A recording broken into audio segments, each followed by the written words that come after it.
அஸ்ஸலாமு அலைக்கும். இஃப்தாருக்கான ரெசிபி தான். ரமலான் மாதம் ஸ்டார்ட் ஆனதுலேருந்து அதிகமாக பார்த்தீங்கன்னா வடை, பஜ்ஜி, சமோசாண்டே ரெடி பண்ணிட்டோம்.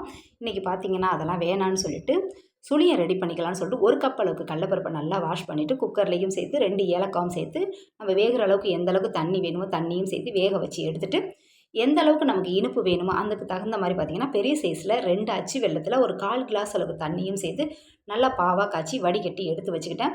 ஒரு தேங்காவை நல்லா பூ போல் துருவி கடாயில் 2 ஸ்பூன் அளவுக்கு நெய்யும் சேர்த்து நம்ம துருவி வச்சுருந்த தேங்காவை நெய்யில் நல்லா வறுத்துட்டு ரெடி பண்ணி வச்சுருக்க பாவையும் சேர்த்து நல்லா மிக்ஸ் பண்ணிடணும். மிக்ஸ் பண்ணதுக்கப்புறம் வேக வச்சு எடுத்து வச்சுருந்த பருப்பையும் சேர்த்து எல்லாமே நல்லா ஒன்று சேர்த்து நல்லா மிக்ஸ் பண்ணிவிட்டு இதை அப்படியே நம்ம ஆற விட்டுக்கலாம்.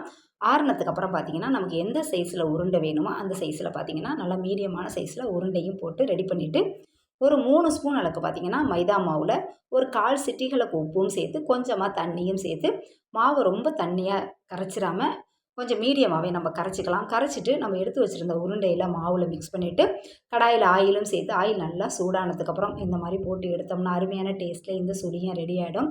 டேஸ்ட்டு பார்த்திங்கன்னா உண்மையிலே ரொம்பவே நல்லா இருந்துச்சு. ரம்லான் மாதத்தில் நாமளும் நோன்பு வச்சு நம்ம பிள்ளைங்களுக்கும் இந்த மாதிரி ஒன்று ஒன்று முகம் சுளிக்காமல் நம்ம நோம்பாளிகளுக்கு ஒவ்வொரு ரெசிபி செஞ்சு கொடுக்கும்போது பார்த்திங்கன்னா நமக்கு நன்மைகள் அவ்வளோது இருக்குது. அல்ஹம்துலில்லாஹ். தேங்க்யூ ஃபார் வாட்சிங்.